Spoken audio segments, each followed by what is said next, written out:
সেইটা যে খেজুর গাছ। এই খেজুর গাছের কাছ থেকে কি কি পান শুনুন। খেজুর গাছ থেকে খেজুরের গাছ থেকে পাবেন তার পাতা।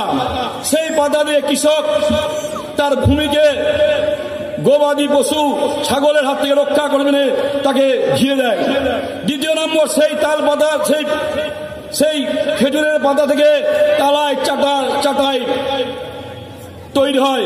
সেই চাটাই মানুষের নিত্য প্রয়োজনীয় কাজে লাগে।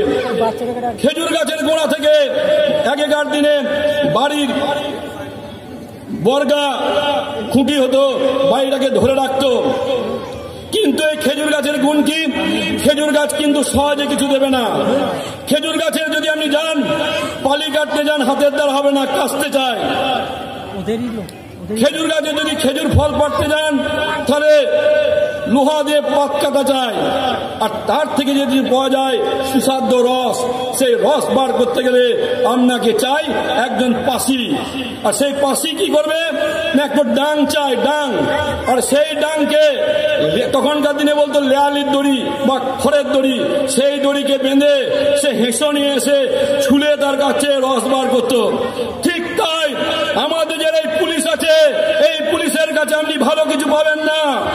এই পুলিশের কাছে যদি কিছু পেতে চান, তাহলে আপনাকে ডাং চাই, হেঁসো চাই, তাহলে ওরা আপনার সব কাজ করবে, নাহলে ওরা কোনো কাজ করবে না। এরা হচ্ছে খেজুর গাছ। এরা দেখবেন খেজুর গাছ যেমনি মরুভূমিতে দাঁড়িয়ে আছে, জনমানুষ ভূমি, কেউ জনমানুষ নেই, সেখানে দাঁড়িয়ে আছে। ঠিক খেজুর গাছ থেকে সহজে কিছু পাবেন না, কিন্তু যখন পাশি ওই ডাং হেঁসো নিয়ে চাচ্ছে, তখন গল গল করে রস দেয়। ঠিক পুলিশ তাই। এই পুলিশকে যদি হেঁসো দেখাইতে পারেন, ডাং নিয়ে কাটতে পারেন, তাহলে পুলিশ আপনার কাজ করে, নাহলে পুলিশ কিছু করবে না। আর আপনাদেরকে বলছি, আপনার টিএমসির কর্মীকে মারবেন না। টিএমসির কর্মীকে মারলে আপনার কেস হবে। আর টিএমসি কিন্তু কোনো আমাদের প্রতিদ্বন্দ্বী নয়, পুলিশ হচ্ছে আমাদের প্রতিদ্বন্দ্বী। পুলিশকে মারুন, কিচ্ছু হবে না। আমি জোর গলায় বলছি, পুলিশকে মারলে কিচ্ছু হবে না, কারণ তার নিদর্শন আমি দিচ্ছি। আপনারা জানেন সিপিএমের আমলে ডিসি বিনোদ মেহতা মেটিয়াবুরুতে সেই দিন তাকে কুত্তার মতন মেরেছিল, তার আসামিদের কিচ্ছু হয় নাই। আপনারা জানেন কি জানেন না, বীরভূমের দুবরাজপুর থানায় সুবল ঘাটওয়াল আর অমিত চক্রবর্তীকে টিএমসি কার্যকর্তারা মেরেছিল, কিচ্ছু বিচার হয় নাই, তারা বেকসুর খালাস হয়েছে। তারপর জানেন দার্জিলিং এ অমিত চক্রবর্তী, আমরা নাম শুনে থাকবেন, অমিত চক্রবর্তী, অমিত ভৌমিক, তাকেও মারলো, কিচ্ছু হলো না। এই পুলিশ হচ্ছে বেঈমানের জাত। একটা কাগজ আর কাককে বাঁচায়, কিন্তু পুলিশ তার নিজের বন্ধু সহকর্মীকে বাঁচায় না। তাই বলছি, পুলিশকে মারুন, আপনার কিচ্ছু হবে না।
রাস্তায় নামতে বললেন প্রশাসনের বিরুদ্ধে মহিলাদের, কারণ যেভাবে 3 দিন আগে খড়দায় একজন মহিলা গণধর্ষিত হয়েছে শুধুমাত্র তার স্বামী বিজেপি করে বলে।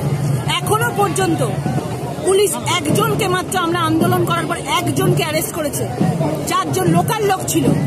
পুলিশ একই এতে বিজেপি কর্মীদের 10টা মামলা দিয়ে দিতে পারছে, জেলে নিয়ে চলে যেতে পারছে, এত কিছু করতে পারছে।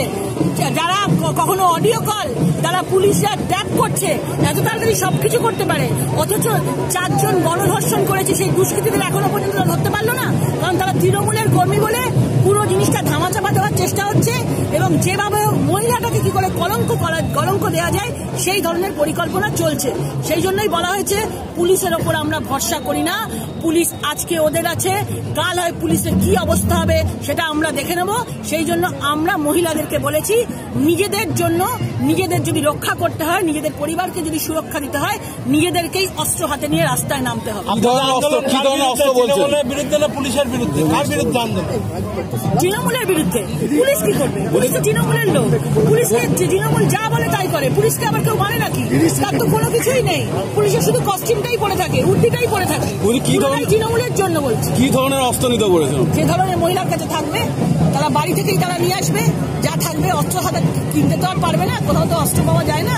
আমাদের নিজেদের সুরক্ষা দেওয়ার জন্য, প্রতিরোধের জন্য যা দরকার হয় নিজেরা নিয়ে আসবে।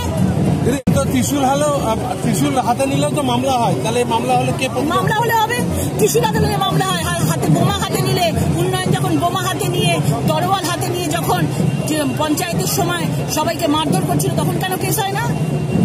ত্রিশূল হাতে নিলে কেন কেস হবে? শুধুমাত্র আমরা বিজেপি বলে আর তারা তৃণমূল বলে? তৃণমূলের গুন্ডরা যখন বোমা দিয়ে, যখন চুলের মুঠি ধরে যখন মহিলাদেরকে মারছে রাস্তায় ফেলে, যখন বোমা নিয়ে আমাদেরকে অ্যাটাক করছে, তখন তাদের নামে কেন কেস হচ্ছে না? যা করা হবে সবাইকে এক রকমের করা উচিত, এক বিচার চাই। এই তৃণমূলের জন্য এক রকমের আর বিজেপির জন্য এক রকমের, সেটা হতে পারে না এবং আমরা হতে দেবো না। একাধিক তারিখ বদলে গেছে, একাধিক তারিখ বদলেছে, রামপুর গ্রাম পঞ্চায়েত গঠন হচ্ছে না। এক্ষেত্রে আপনারা কি আদালতে যাওয়ার কোনো ভাবনা চিন্তা করছেন? দেখুন, আজকে পঞ্চায়েত কতদিন হয়ে গেছে, শুধুমাত্র নিজেদের ভয়ের কারণে, নিজেদের ভীতির কারণে আজকে রামপুর পঞ্চায়েত তৈরি করছেন এবং অনেক পঞ্চায়েত আছে যেগুলোতে আমাদের প্রার্থীরা জিতেছে, সেগুলোকে আটকে রেখে দিয়েছে।